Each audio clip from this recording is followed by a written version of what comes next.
Hi. Um, Actually, the last question, it was perfect, kind of flowing into what I wanted to talk about, which is this relationship, which I know is the newest topic in the face of the planet. But I fell in love, actually, for the first time about 8 months ago. And it's been, I'm older, I've had a lot of life experience. A lot of what you've said today has resonated as far as feeling that kind of disconnection and being with people, but having to feel a little bit fragmented with them about kind of how far you can connect with them. And I love connecting with people. I think it's my favorite thing to do in the world. And I think being able to talk and find that source that we know that we are through conversation is the most beautiful thing in the world. And ironically, I fell in love with someone who doesn't like to talk. And it's been a trip. It's been such a trip, just loving someone so much and also wanting connection. And when you started this talk today, you asked, what's the thing that you want? And I know that I want connection. I want more connection. And I have that with so many people in my life. Everyone that I'm close to, I feel this immense connection with. And it's such a practiced vibration for me, and it's what I get paid to do for a living. I connect with people. And to then be in love with someone and not feel connected, feels the dissonance in that feels so intense. And well, you're right. It is a really good timing for this conversation, because most people misunderstand, and we can feel a little bit of that going on with what we're hearing from you, that the connection that you're reaching for, you think it's connection with another, and certainly it is that, but it's the connection with who you are, which then allows the fuller connection with the other. Definitely. Is what we're really talking about. And it's interesting because so often in a relationship with another physical friend, you're looking for constant feedback for that connection, and that messes things up.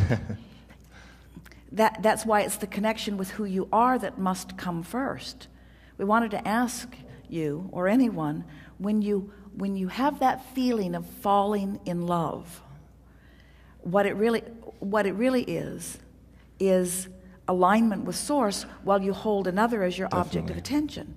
So then afterward, when you're analyzing it as you are now, what makes feedback from them matter?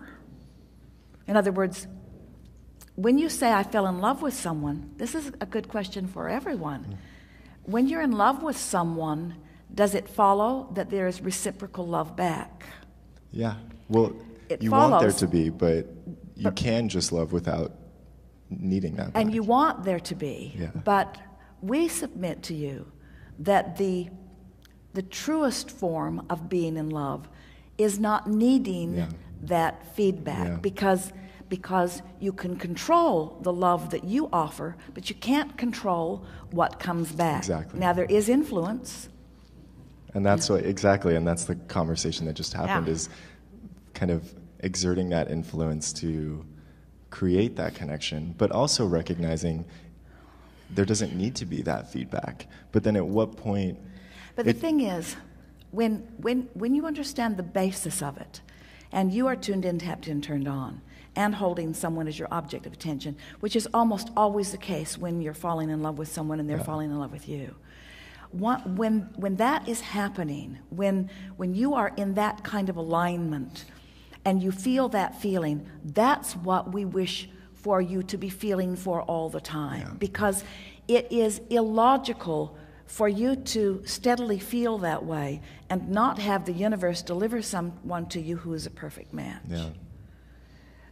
So the communication, the ongoing stuff, is more about keeping yourself sort of on the same wavelength. Yeah. And we think that's more what you're talking about than anything else, because it wasn't something that you made up. It was certainly something that was reciprocal. Yeah. It's just that now that you've sort of settled in a little bit and you're not getting the chattery feedback that you're accustomed to, now you're beginning to feel a little insecure.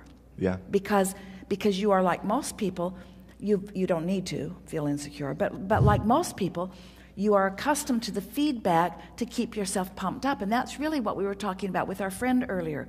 We want you to not need the feedback to be necessary for you to be pumped up, because it makes you to be dependent upon things you can't control. Yeah. So if you're not dependent upon something that you can't control, but you are continually just holding the other as your object of attention and feeling love, now you're in that secure place. Yeah. And now your relationship with who you are will be stable, which means your relationship with your lover will be too. Yeah. And I guess that there's kind of a disparity in our life experience. And I can see the moment that I fell in love with him was a moment when I saw the potential.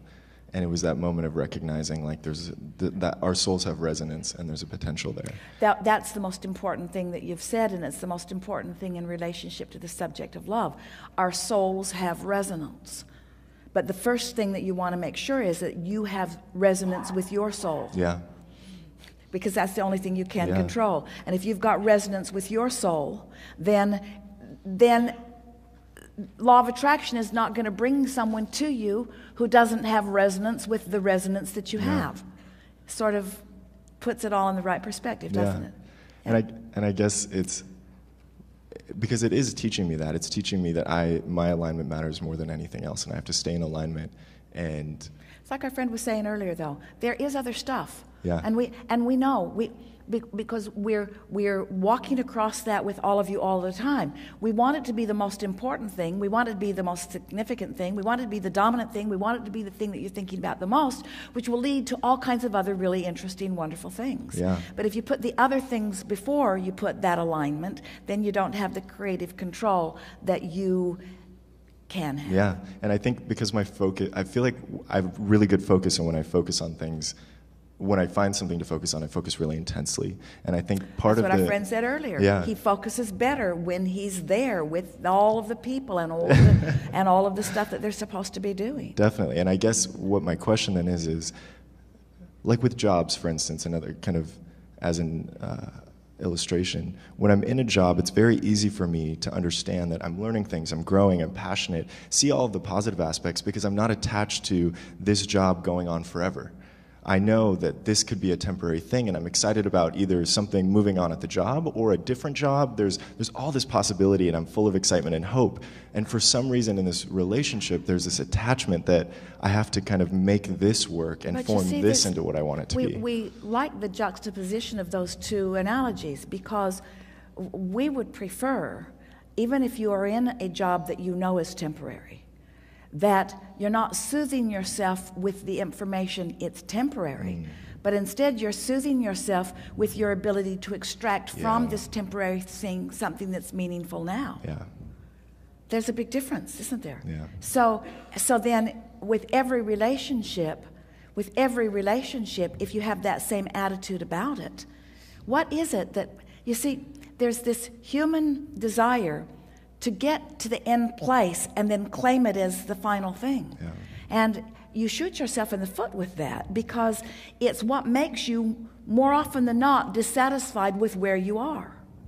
Where if you could accept everything as temporary but juicy, everything is temporary but capable of being a moment in time that you utilize to satisfy your life experience, then you're always free and you're most always happy. Yeah, definitely. Yeah, really good. Thank you.